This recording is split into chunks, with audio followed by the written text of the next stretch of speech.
మేము హిట్ అవుతుందని ఎక్స్పెక్ట్ చేసాం కానీ ఇంత పెద్ద హిట్ అవుతుందని ఎక్స్పెక్ట్ చేయలేదు. So we are really happy. And industry నుంచి కూడా రెస్పాన్స్ అందరూ కూడా చూశారు, చాలా బాగుంది అంటున్నారు. విజయక మాత్రం ఎక్స్పెక్ట్ చేసిన దానికంటే చాలా ఎక్కువ రెస్పాన్స్ వచ్చిందండి థియేటర్స్లోని. వీకెండ్ అన్ని ఫుల్స్గా వెళ్ళి అంతా ఓకే, అంతా హ్యాపీ. సో మండే నుంచి అలా ఉంటుంది అని వెయిట్ చేసాం. మండే నుంచి కూడా అలాగే యాస్టీజ్ రన్ అవుతుంది. ఇంకా మండే కంటే ట్యూస్డే పెరిగానే ఉన్నాను నేను. So we are really happy and we can't thank you enough for making a film a very huge success. Thank you very much అండి. నేను ఎప్పటికీ నమ్మలేకపోతున్నానండి దాని గురించి. అంటే ఆయన నాకు సుబ్బరాజు గారు ఆయనతో కలిసి చూశారని, సుబ్బరాజు కాల్ చేశారు నాకు సినిమా అయిపోగానే. సో ఆయన చూసి సినిమా చాలా బాగుంది, చాలా బాగా చేసావు, సినిమా తిరిగిలేదు అసలు, ఇది చాలా చెప్పారు నాకు. రవిత దగ్గర చూసానని చెప్పారు. ఆయన అభిప్రాయం ఏంటంటే నేను అడగలేదు, ఆయన చెప్పలేదు అనమాట బేసిక్గా. సో థ్యాంక్స్ అని ఫోన్ పెట్టేశారు. తర్వాత నెక్స్ట్ డే తర్వాత కిక్ 2కి ఇంటర్వ్యూ ఇస్తా ప్రెస్ మీట్లో చెప్పారంట. సో ఐ ఫెల్ట్ షూట్లో ఉన్నప్పుడు. So I felt really happy. తర్వాత మాకు ఆడియో క్లిప్ పంపించారు. తర్వాత అన్నిట్లో చదువుతున్నాను. అంటే నాకు రవితేజ గారు అంటే ఒక రకం ఇన్స్పిరేషన్ లాగా. అంటే ఏ బ్యాక్గ్రౌండ్ లేకుండా ఒక స్టార్ ఇమేజ్ వచ్చి అంత పెద్ద హీరో అయ్యారు ఆయన.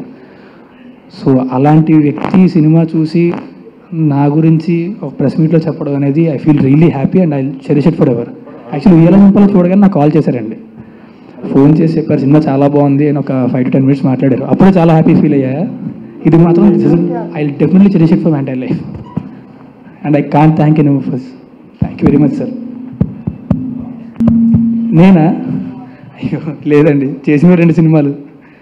నేను చేసే సినిమాలు బట్టి ఎవరైనా ఏమంటే అదే. కానీ నేనైతే అంటే ఆయనకున్నంత ఎనర్జీ కానీ, ఆయనకున్న డెడికేషన్, ఆయనకున్న కమిట్మెంటు అవి ఇంకా నాలో అంత లేవని నేను ఫీల్ అవుతాను. నేను ఇంకా అటుపక్క ట్రై చేస్తున్నాను, ఇంకా అలా అవ్వడానికి ట్రై చేస్తున్నాను.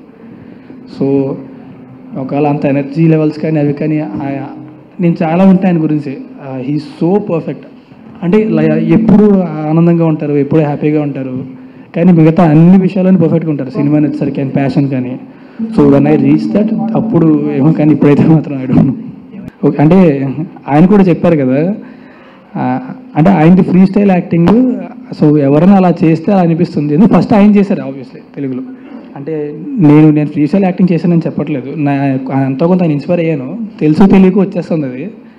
బట్ ఒక రకంగా మేబీ అంటే అంతే సినిమా కూడా హీరో క్యారెక్టరైజేషన్ కానీ అలా ఉండడం వల్ల మేబీ అలా అనిపించింది. ఐ డోంట్ నో ఎందుకు అనిపించిందో నాకు తెలియదు కానీ, బట్ దాట్ ఈస్ అంటే అది మాకు చాలా పెద్ద కాంప్లిమెంట్లో ఫీల్ అవుతాను నేను ఆయన కెరియర్లో. అంటే నాకు తెలిసి ఒక హీరో క్యారెక్టరైజేషన్ అనే దాన్ని పూర్తిగా మార్చేసిన సినిమా ఇడియట్ అనే సినిమా.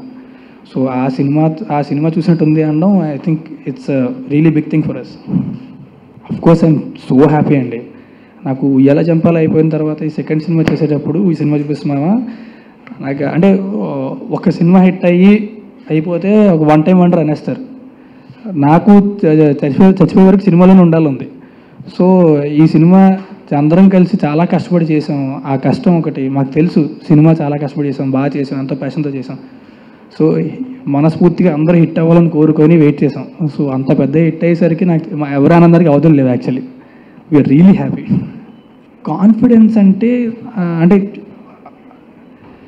కాన్ఫిడెన్స్ అన్న నాకేంటంటే బూస్టింగ్ ఇస్తుందండి.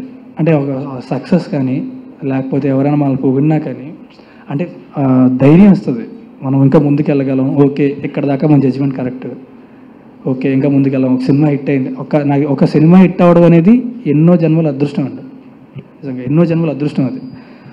సో మా టీమ్ 200 మంది కలిసి చేసిన సినిమా 200 మంది అదృష్టాలు కలిస్తే సినిమా చూపిస్తున్నామా హిట్ అయింది. సో నాకు తెలిసి దానివల్ల వచ్చింది అంటే అదే ఆనందం. Obviously will feel very happy, will feel very proud of a work. And దానికంటే ఎక్కువ చెప్పినట్టు ధైర్యం ఇస్తుంది. ఇంకా ముందుకు వెళ్ళచ్చు, ముందుకు సినిమా ఇండస్ట్రీలో ఇంకొన్నేళ్ళు ఉండొచ్చు మనం. సో ఎప్పటికప్పుడు డెలివరీ చేస్తూనే ఉండాలి. ఒకటి హిట్ అయిందంటే ఇంకా రెస్పాన్సిబిలిటీ పెరుగుతుంది, నెక్స్ట్ సినిమా కొంచెం బాగుండాలి అని చెప్పి. ఎప్పుడైనా సరే ముందు సినిమా హిట్ అయింది అంటే దానివల్ల అంటే ఇప్పుడు 2 సినిమాలు హిట్ అయ్యాయి అని చెప్పి ఇంకో సినిమాకి వస్తారు. సో మళ్ళీ వాళ్ళు డిసప్పాయింట్ చేయకూడదు. సో ఆ రెస్పాన్సిబిలిటీ పెరిగింది, కొంచెం టెన్షన్ కూడా పెరిగింది దానివల్ల.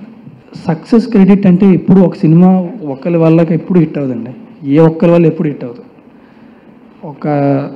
చెప్పాను కదా, ఒక ఆర్ట్ డైరెక్టర్ దగ్గర నుంచి, ఎడిటర్ దగ్గర నుంచి, cameraman, assistant directors, director, producers, actors, అన్ని క్యాస్టింగ్ కూడా కుదరాలండి. ఒక రోల్లో ఇప్పుడు రావు రమేష్ గారి రోల్లో ఆయన కాకుండా అద్భుతమైన యాక్టర్ వేరే యాక్టర్ పెట్టినా సరే ఆ రోల్కి సరిపోయారు కాదేమో. నాకు తెలిసి ఆ రోల్ ఎంత బాగుండేది కాదేమో. దానివల్ల కూడా పడిపోవచ్చు సినిమా. సో అన్నీ కలవాలి, ఎన్నో కలిస్తేనే ఒక సినిమా అవుతుంది. ఆ సినిమా అవన్నీ పర్ఫెక్ట్ ప్లేస్లో పడితే సినిమా హిట్ అవుతుంది. సో క్రెడిట్ ఒకరికే నేను ఇవ్వను అని నేను చెప్పలేను ఆబ్వియస్లీ అది. బట్ ఐ థింక్ డైలాగ్స్ మాత్రం సినిమాకి చాలా హైలైట్ అండి మా ప్రసన్న కుమార్ గారు. అది నాకు తెలిసి ఒక ఎక్స్ట్రా లెవెల్ తీసుకెళ్ళింది సినిమాని. So that I can tell you. అది జబర్దస్త్ ప్యాసింజర్తో కలిసి చేసామండి మేము. అది చేసినంతసేపు కూడా అంటే ఇప్పుడు చూసి జనాలు థియేటర్లో ఎంత ఎంజాయ్ చేస్తున్నారో ఆ కెమెరా వెనక అంతకంటే ఎక్కువ ఎంజాయ్ చేసాం మేము. మొత్తం జబర్దస్త్ బ్యాచ్. వాళ్ళు ఏంటంటే కామెడియన్స్ అంటే వాళ్ళు కామెడీ చేయరండి, వాళ్ళలోనే కామెడీ ఉంటుంది. సో నాకు తెలిసి ఒక 6-7 అవర్స్ అనుకుంటా షూట్ చేసాం. అది 6-7 అవర్స్ అప్రాక్సిమేట్లీ అంతే. సో అంతసేపు కూడా it's a terrible entertainment. And అది కూడా అంటే ముందు వాటితో కలిసి అండ్ కంపారిజన్స్ వచ్చినా సరే I think we just want entertain them ఆ టైంలో. సో ఆ కంపారిజన్స్ వచ్చినా సరే అది తప్పు అని నేను అన్ను, కరెక్ట్ కాదని కూడా నేను అన్ను. అంటే సిమిలారిటీస్ అయితే ఉండొచ్చు, ఆబ్వియస్లీ ఉండొచ్చు, but still it's entertaining, that I can promise you. Trinath గారి గురించి నాకు ఫస్ట్ ముందు నేను వేమస్కి వచ్చిన సినిమా చూడలేదండి, చాలా విన్న సినిమా గురించి. అప్పుడు ఉయ్యాల చంపాల షూటింగ్ అవుతున్నాయి అనమాట. సో చూడడం వల్ల ఈ కథ విన్నాక నాకు DVD ఇచ్చి చూడమని చెప్పారు. ఆ సినిమా చూసి సినిమా చాలా బాగుంది, బాగా ఎమోషనల్గా ఉంది, నాకు చాలా నచ్చింది. లాస్ట్లో కళ్ళ నీళ్ళు తిరిగి అంత బాగా తీశారు. కాకపోతే అలాంటి సినిమా తీసినతను ఇలాంటి సినిమాని అసలు ఎలా డీల్ చేయగలరు అని నా డౌట్. షూటింగ్కి వెళ్ళేదాకా నాకు ఆ డౌట్ ఉండేది లోపల. ఫస్ట్ డే షూట్ స్టార్ట్ చేయగానే అర్థమైపోయింది బేసిక్గా ఆయనలో ఉండేదే మాస్. ఆయన ఎలాంటి మనిషి ఏదో కొత్తగా ట్రై చేస్తుంటారేమో నాకు తెలిసి. సో అండ్ ఆయనకి ఒక సీన్లో ఎక్కడ గ్రిప్ అంటే ఎక్కడ పట్టుకుంటే గ్రిప్ పర్ఫెక్ట్గా ఉంటుంది, ఒక షార్ట్ డివిజన్ కానీ వెనకాల మ్యూజిక్ ఎలా ఉంటుందో ముందే ఆయన మైండ్లో ఉంటుంది. So he's very clear at what he does. So I think it's really great experience working with him. వైజాగ్లో వాళ్ళ థియేటర్లో కట్అవుట్లు కట్టేసి బాంబులు పేల్చేసి చాలా హడావుడి చేశారండి. సో అది ఆబ్వియస్లీ అయితే ఆల్వేస్ హ్యాపీ, ఎప్పుడు అంతే. అంటే ఎప్పుడు కూడా నాకు ఫోన్ చేశారు సినిమా ఎలా వస్తుంది కానీ అవి ఏం అడగరు. సినిమా ఎప్పుడు రిలీజ్ అవుతుందని మాత్రమే అడుగుతారు. సినిమా ఎప్పుడు రిలీజ్ అవుతుందని చెప్తే ఆ టైంకి అక్కడ థియేటర్లో రెడీ చేసి పెడతారు అనమాట, అంతే. సో నాకు తెలిసి బ్యాక్ హోమ్ నాకు వాళ్ళే చాలా బలం and I really love them. మా డాడీ మాట్లాడారు ఫోన్ చేసి, అరే చాలా బాగుందిరా సినిమా అని. ఎగ్జాక్ట్ ఎక్స్ప్రెషన్ ఇది, చాలా బాగుందిరా సినిమా, తిరిగిపోయిందిరా, థ్యాంక్ యూ థ్యాంక్స్ కానీ ఈ సీన్లో ఇలా చేసావు కదా చాలా బాగుంది, ఈ సీన్లో ఇలా చేసావు కదా చాలా బాగుంది, సెకండ్ హాఫ్లో దెయ్యం ఎపిసోడ్ ఉంటుంది అది బాగా నచ్చింది. సో ఏం సీన్లు వచ్చాయి చెప్పారు. మా పేరెంట్స్ ఏంటి బేసిక్గా ఫోన్లో ఎక్కువ నాతో డైరెక్ట్గా ఎప్పుడు ఎక్కువ ఎక్స్ప్రెస్ అవ్వరు అనమాట. నేను లేనప్పుడు వెనకాల చాలా ఎక్కువ ఎక్స్ప్రెస్ చేస్తూ ఉంటారు. And that I can understand in the rice. అంటే ప్రస్తుతానికి ఇంకా ఇప్పుడు 3 సినిమాలు చేస్తున్నానండి, వేరే సినిమాలు ఒప్పుకోలేదు.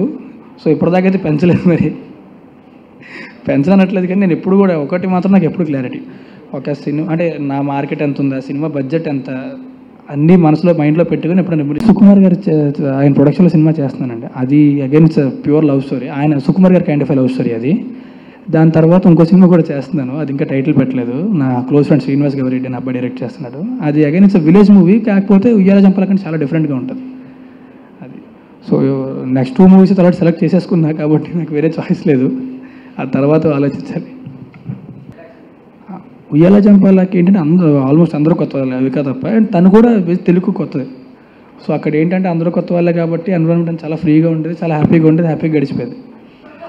ఈ సినిమాకి వచ్చేసరికి నాకు క్యాస్టింగ్ పేర్లు చెప్తుంటే ఒక్కొక్క పేరు చెప్తుంటే భయం వేస్తూ ఉండేది అనమాట. అంటే సీనియర్ యాక్టర్స్ కొత్తవాడిని ఎలా ఉంటారు నాతోని, ఎవరు ట్యాంట్రమ్స్ చెప్తుంటారేమో ఏంటో భయం వేస్తూ ఉండేది. But once I started working with them, తర్వాత అర్థం రావు రమేష్ గారు కానీ, ప్రవీణ్ కానీ, ఎనీవే బ్రహ్మానందం గారు కానీ, సప్తగిరి గారు కానీ, ఎనీవన్. సో దే ఆర్ అంటే కొత్త పాత ఏం లేదు, అందరితోనే మంచిగా ఉండడం ఒకటే తెలుసు అనుకుంటా. కృష్ణ భగవాన్ గారు ఎంతో సరదాగా ఉంటారు, ఎంతో ఎంటర్టైన్మెంట్. సో వాళ్ళతో ఉంటే నవ్వుతూనే ఉంటాను నాకు తెలిసి. So it's a beautiful experience working with them. ముందు కొంచెం భయం వేసింది కానీ తర్వాత ఐ రియలీ లవ్డ్ ఇట్. మా ప్రొడ్యూసర్స్ బెక్కం వేణుగోపాల్ గారు, రాజుబాయ్ గారు, అంజిరెడ్డి గారు, రూపేష్ గారు, నలుగురు కూడా చాలా ప్యాషనెట్ అండి సినిమా గురించి. చేయడం తప్ప నాకు తెలిసి ఇంకేం తెలియదేమో. ఎస్పెషల్లీ మా గోపి గారు అయితే క్రియేటివ్గా కూడా కొంచెం ఇన్వాల్వ్ అవుతారు. ఆయనకి ఏంటంటే ఒక కథకి అంతవరకు అవసరం, ఎమోషన్ అంతవరకు అవసరం. సినిమా అనేది 200 మంది కష్టం, ఒక ప్రొడ్యూసర్లు కోట్లు పెట్టి చేస్తారు. అండ్ కొంతమంది జీవితాలు మారిపోతాయి ఒక సినిమా ఆడితే. సో అది చిన్న విషయం కాదు ఇప్పుడు కూడా. సో ఆ వాల్యూ తెలుసుకోవాలనేది నా ఫీలింగ్. అదైతే నేను తెలుసుకున్నా ఖచ్చితంగా, నా సెకండ్ సినిమాకి బాగా తెలుసుకున్నా. And I'm now two dedicated to work. పడ్డానికి మోస్ట్ ఇంపార్టెంట్ రీజన్ మా కెమెరామెన్ సాయి శ్రీరామ్ గారు అండి. ఆయనకి మేము ఎంత కృతజ్ఞతలు తెలుపుకున్నా సరే సరిపోయేమో. He's too good. ఫస్ట్లో ఏంటంటే నాకు తెలిసేది కాదు, ఆయన పెట్టేవారు కెమెరా అక్కడెక్కడ పెట్టేవారు, ఇదే చేసేవారు. రైటర్ ప్రసన్న తను చెప్పాడు ఒకసారి మానిటర్ వెనక్కి వెళ్ళి చూడని చెప్పాడు. వీళ్ళు చూశాక అర్థమైంది తను ఫ్రేమ్ ఎక్కడ పెట్టినా దేని మీద పెట్టినా దాన్ని అందంగా చూపించగలిగే కెపాసిటీ ఉన్న కెమెరామెన్ ఆయన.